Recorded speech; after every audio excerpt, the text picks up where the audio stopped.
Actor Sohel కి review చెప్పే పూల చొక్కాకి గొడవ హాట్ టాపిక్ అవుతుంది బాబాయ్. మీరు అనొచ్చు, నీకు అవసరమా ఈ వీటి గురించి reviews, cinema facts, cinema news చెప్పుకోవచ్చుగా అని.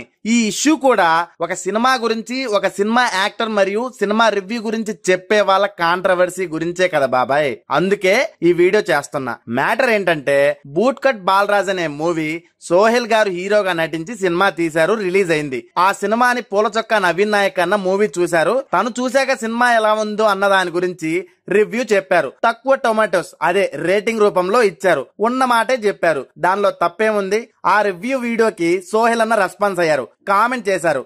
ఏమనంటే, నాతో పాటు సినిమా చూడు అని. ఆ తర్వాత కామెంట్ డిలీట్ కూడా చేశారు, కాంట్రవర్సీ అయిందని. ఫస్ట్ పూల చొక్కా అన్న గురించి మాట్లాడితే 200-300 పెట్టుకుని దారి ఖర్చులు మరి ఇంటర్వెల్ లో ఆకలైతే దాని ఖర్చులతో సహా డబ్బులు ప్లస్ టైం ఇన్వెస్ట్ చేసి వాళ్ళ సినిమా ఎలా ఉందో చూశారు. బాగున్నా బాలేకపోయినా మీరు డబ్బులు వెనక్కి ఇవ్వరుగా సోహెల్ అన్న అండ్ ఏ సినిమా యాక్టర్ అయినా. పూల చొక్కా రివ్యూ చెప్పే టైంలో ఒకరిని అరే అని కూడా అనలేదు. ఇలా ఉంటే బాగుంటదని సజెస్ట్ చేశారు అండ్ మంచి సినిమాతో వస్తే సపోర్ట్ చేస్తామని అడ్వైజ్ కూడా ఇచ్చారు. అంటే మీకు అడ్వైజ్ ఇచ్చి ఉన్నమాట చెప్తే కోపడతారా సోహెల్ గారు? సెకండ్, సోహెల్ అన్న గురించి మాట్లాడితే, ఒక ఇంటర్వ్యూలో సినిమా గురించి మాట్లాడాలి, సినిమా ఎలా ఉందో ఏం చేసామో మాట్లాడాలి. కానీ వాడెవడో పూల చొక్కా అంట అని ఇన్సల్ట్ గా మాట్లాడుతూ అండ్ టమాటాలు ఏదో అది ఇది అని ఆయన ముఖం గురించి కూడా మాట్లాడారు. రివ్యూ చెప్పారు, విమర్శించలేదు, ఎలా ఉందో చెప్పారు అంతే. తను ఎలా ఉంటే మీకెందుకన్నా అండ్ ఒకరితో క్యాంపైర్ ఎందుకు?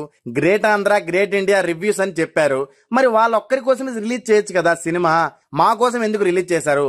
సినిమా మా కోసం రిలీజ్ చేశారు కాబట్టి మేము ఎలా ఉన్నా చెప్తాం. సినిమా ఎలా ఉంటే అలానే ఆడియన్స్ అయినా సరే, రివ్యూ చెప్పే వాళ్ళైనా సరే క్రిటిసైజ్ చేస్తారు. అలాంటప్పుడు మీరు సినిమానే తీయాలి, కానీ రిజల్ట్స్ గురించి మీకెందుకు? దేవుడికి వదిలేయాలి. అంతెందుకండి, పెద్ద పెద్ద సినిమాలకే విమర్శలు, ట్రోలింగ్స్ తప్పలేదు. 100 కోట్లు పెట్టిన ఆదిపురుష్ సినిమాకి అంతకు ముందు 2 సినిమాలు ప్రభాస్ అన్నవి కూడా రివ్యూ చెప్పేవాళ్ళు కానీ ఆడియన్స్ కానీ ఉన్న మాట మొహాన్నే చెప్పారు. అలాని ప్రభాస్ అన్న డైరెక్టర్లు వాడెవడో రివ్యూ చెప్పాడని ఆ ఇంటర్వ్యూలో ఫైర్ అవ్వలేదు కదా. అంతెందుకు, మీరు మంచి సినిమాతో రండి, ఉన్న మాట చెప్తాం. మంచిగా సినిమా ఉందనుకో సినిమాకు పోరా అని మేమే రిఫర్ చేస్తాం. ఎగ్జాంపుల్, హనుమాన్ వాళ్ళ ఓన్ గా కష్టపడి ప్రమోషన్ చేసి సినిమా తీశారు, కష్టపడ్డారు, సంక్రాంతి పోటీకి కూడా గట్టిగా నిలబడి రిలీజ్ చేశారు. అదే సినిమా యావరేజ్ బాగలేకపోతే ఆడియన్స్ తో పాటు రివ్యూ చెప్పే వాళ్ళు కూడా బాగలేదు అని చెప్తాం, అంతే కదా అన్న. పెద్ద పెద్ద యాక్టర్స్ కూడా కొన్ని సినిమాలు యావరేజ్, బిలో యావరేజ్ అయితే ట్విట్టర్ ద్వారా బాగలేదని ఒప్పుకున్నారు. మరి ఈ రియాక్షన్, ఈ విమర్శలు, ఈ ట్రోలింగ్స్ మీకు అవసరమా అన్న? అవసరం లేదు కదా. ఓ ఈ రకంగా వైరల్ అయ్యి సినిమా హైప్ కోసమా? అలా అయితే ఇలా వైరల్ అవసరం లేదన్నా. ఎందుకంటే నెగిటివిటీ పెరుగుతుంది కానీ రూపాయి యూజ్ లేదు, సినిమాకి కూడా ఎవరు వెళ్ళట్లేదు. చివరగా ఒక్కటన్నా, సినిమాకి ఆడియన్స్ ను తీసుకురావాలంటే మీ ట్రైలర్స్ అండ్ ప్రమోషన్స్ ఎంత యూజ్ అవుతుందో, రిలీజ్ అయ్యాక కూడా ఆడియన్స్ మూవీకి రావాలంటే రివ్యూ చెప్పే, క్రిటిసైజ్ చేసే వాళ్ళు కూడా ఒక పార్టే. బాగలేదన్న సినిమాని బాగుంది అంటే ఆడియన్స్ సినిమా చూశాక మళ్ళీ మా వీడియో దగ్గరకు వచ్చి మమ్మల్ని తిడతారు. అందుకే నిజాయితీగా ఉన్న ఒపీనియన్ చెప్తాం.